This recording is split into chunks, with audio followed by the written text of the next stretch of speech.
La mer est profonde. Elle change de couleur. On dirait qu'elle respire.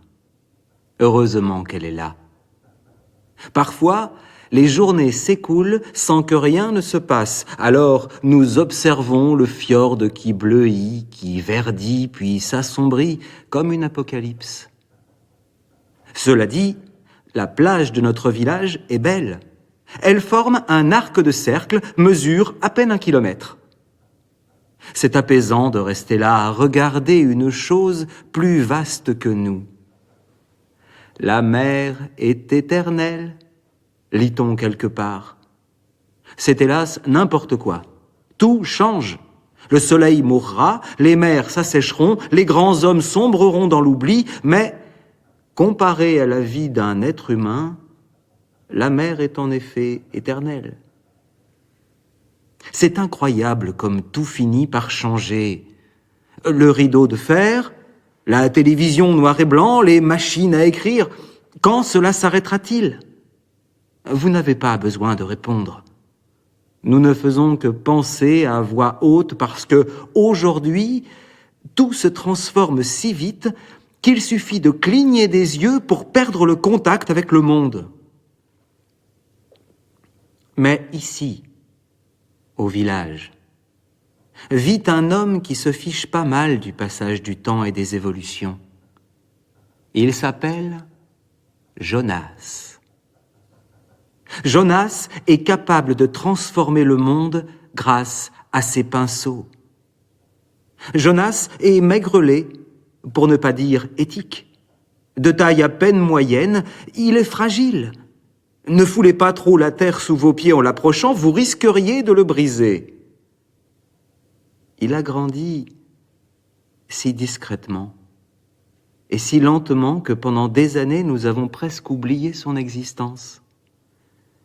Il ne prenait jamais la parole sans y être invité, ne répondait que par monosyllabes et d'une voix aussi fine qu'une fibre de laine, ténue. À l'école, il ne s'est fait ni ami ni ennemi.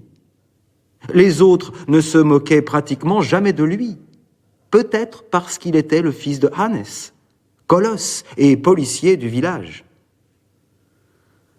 Le temps passait. Jonas a quitté l'école à l'âge de 14 ans. « Ce gamin est un attardé », disaient certains. Hannes en a parlé à son ami qui était contremaître à la laiterie. Et à 9 heures précises, un lundi de février, Jonas s'est présenté au travail. « Et tu n'as qu'à prendre le balai », lui a dit le contremaître. La tâche du jeune homme était aussi simple que ça. Malgré son insupportable timidité, Jonas ne rougissait jamais. Il pâlissait encore plus quand il rentrait dans sa coquille. Mais 2 mois après qu'il avait commencé à travailler à la laiterie, nous l'avons vu rougir pour la première fois, et ce sans aucune raison manifeste. Plusieurs filles, et même quelques femmes ont baissé les yeux en se demandant ce qui lui arrivait. Le contremaître était tellement étonné qu'il a téléphoné à Hannes, qui le soir même a fait un poulet frites et offert la moitié d'une canette de bière à son fils, tandis qu'il en éclusait lui-même 5,5. « C'est la fête !» a-t-il dit. Jonas n'y comprenait rien. Il a bu la demi-bière qui l'a saoulé.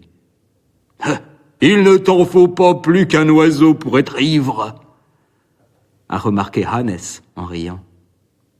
Et là, un très joli sourire est monté aux lèvres du gamin qui a ouvert la bouche et s'est mis à disserter sur les oiseaux des tourbières. Il a parlé toute 1 heure durant. Jamais il n'avait fait preuve d'un tel enthousiasme. Hannes l'a écouté, d'abord étonné, puis transporté par les descriptions précises et parfois pleines de délicatesse, persuadé que cette conférence était l'expression des désirs de son fils, lequel devenait enfin un homme. Le lendemain, le contremaître a décidé de confier à Jonas une nouvelle tâche.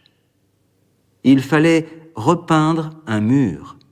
Certes, dissimulé derrière une pile de palettes et qu'on n'apercevait que très rarement, mais cet homme perspicace sait qu'il faut également prendre soin des choses invisibles. Il a amené le gamin devant cette grande surface de 3 mètres sur 3, lui a montré un grand seau de peinture et un pinceau, en lui expliquant qu'on devait aussi entretenir ce qu'on ne voyait pas. « Ça te prendra toute la journée », a-t-il prudemment ajouté, toujours préoccupé par la timidité du jeune employé. « Et le balai ?»« Mais tu n'as qu'à le laisser là, debout contre le mur. »« Je dois tout peindre ?»« Absolument tout, » a confirmé le contremaître. « Il y a d'autres seaux de peinture dans la remise en cas de besoin, mais celui-là devrait suffire. »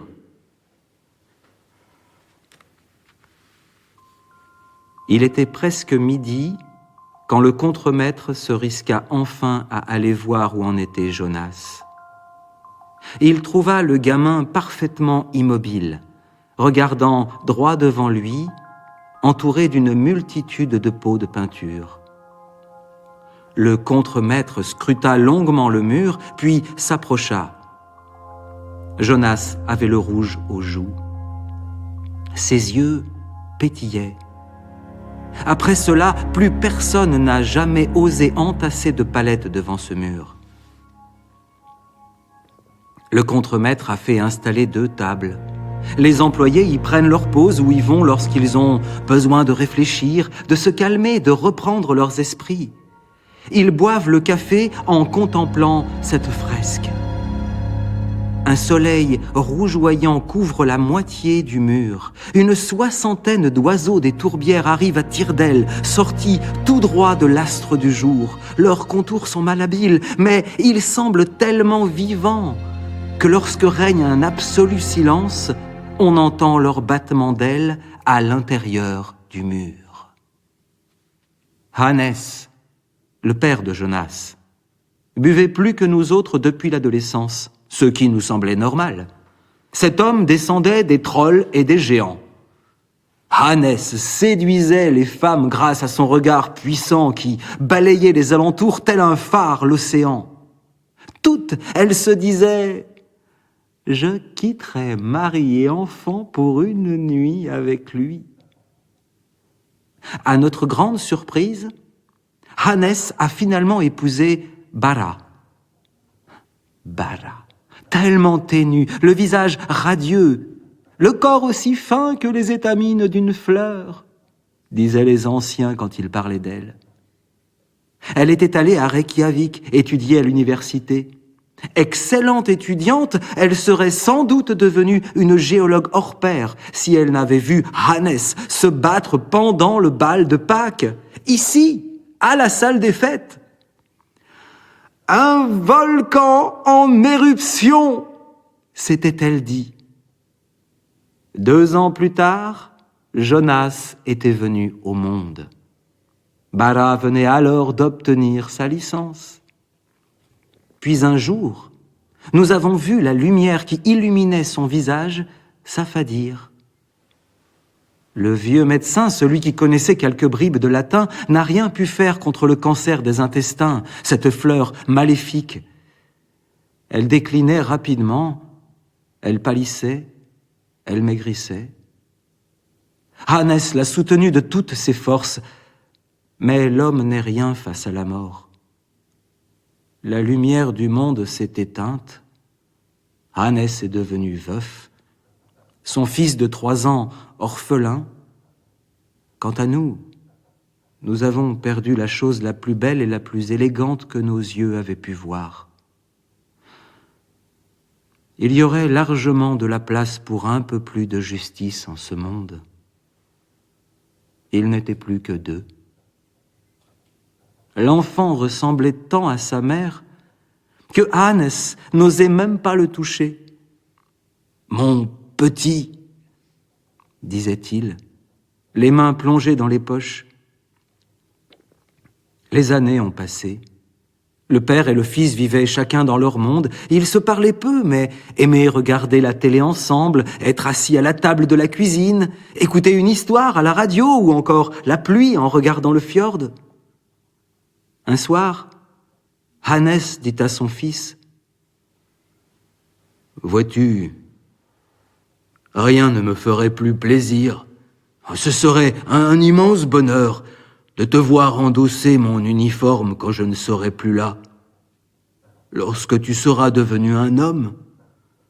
Ainsi, je n'aurai pas vécu en vain. Et cela apaisera mes souffrances, quel que soit l'endroit où le Seigneur qui règne sur ses anges et le ciel décideront de m'envoyer pour me châtier.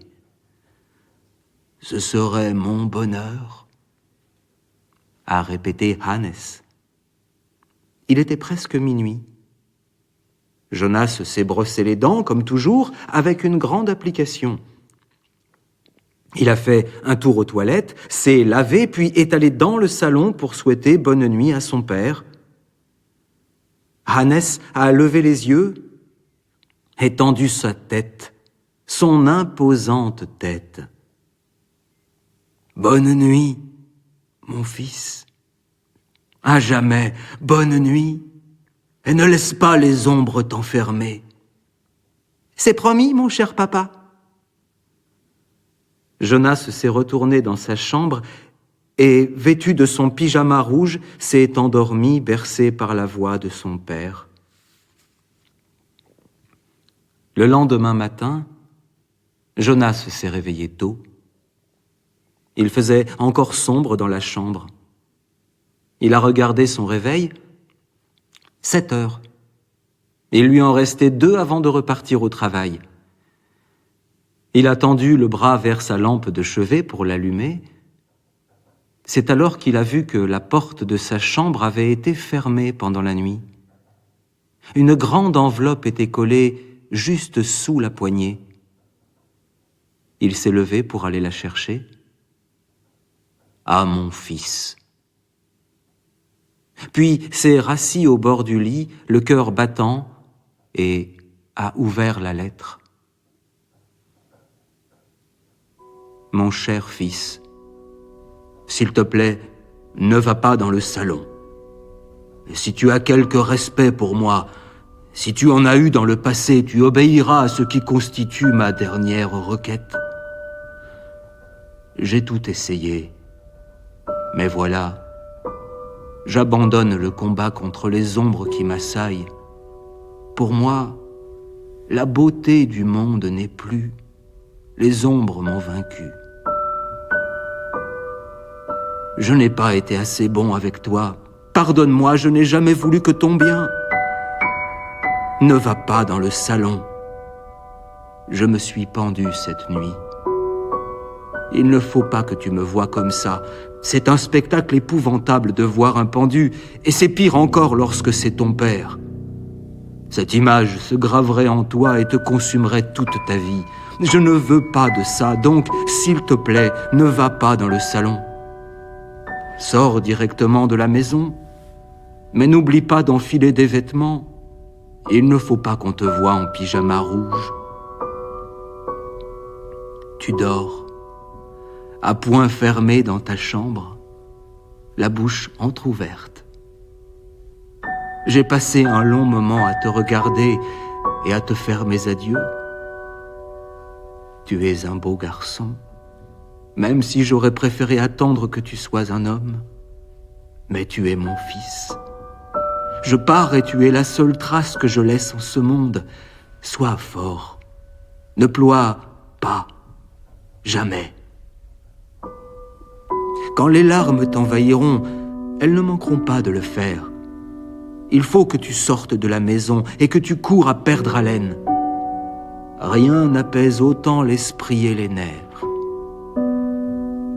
N'oublie pas que tu peux distancer les larmes, mais qu'il est impossible de semer les ombres. Allons, il faut que tu lises cette dernière lettre jusqu'à la fin, puis habille-toi correctement. Ne mets pas cette affreuse chemise orange.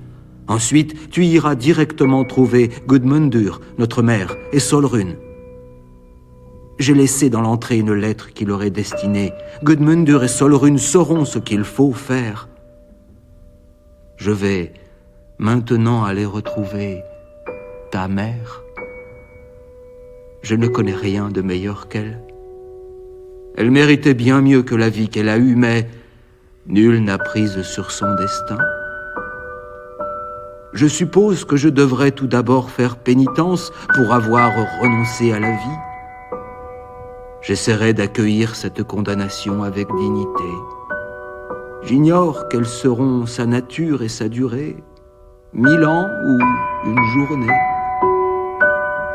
De toute manière, j'aurai la réponse d'ici quelques instants. Sois fort, sois plus grand que moi. Ton père, Hannes Jonasson. Jonas a lentement lu la lettre. Il s'est accroché à chaque mot comme celui qui cherche à tâtons des points de repère dans les ténèbres ou dans un brouillard à couper au couteau. 1 heure plus tard, il est allé trouver Gudmundur et Solrun. Il avait vu son père pendu à la corde, le tabouret renversé sur le côté, et était resté là, dans son pyjama rouge, un filet d'urine tiède coulant le long de ses jambes grêles et imbibant l'épaisse moquette chinée beige. Hannes n'aurait pas été content ni de le voir uriner ainsi, ni de la couleur du pyjama. « Il ne te manque plus que ton nounours », avait-il dit à son fils la première fois qu'il l'avait vu le porter. Jonas avait essayé d'éponger et d'effacer la tâche. Il avait mis la cafetière en route, s'était fait des tartines de pain au pâté, avait bu 2 verres de lait, une tasse de café, s'était lavé l'entrejambe au gants savonné, était resté un long moment à regarder le plafond, assis sur le rebord de la baignoire. Puis il s'était levé, s'était rasé avec le coupe-chou de son père, s'était habillé, en évitant soigneusement d'enfiler sa chemise orange, était retourné dans le salon, avait longuement regardé son père, lourd, inerte, suspendu au-dessus du sol, comme un soleil effondré sur lui-même et changé en un bloc de pierre sombre.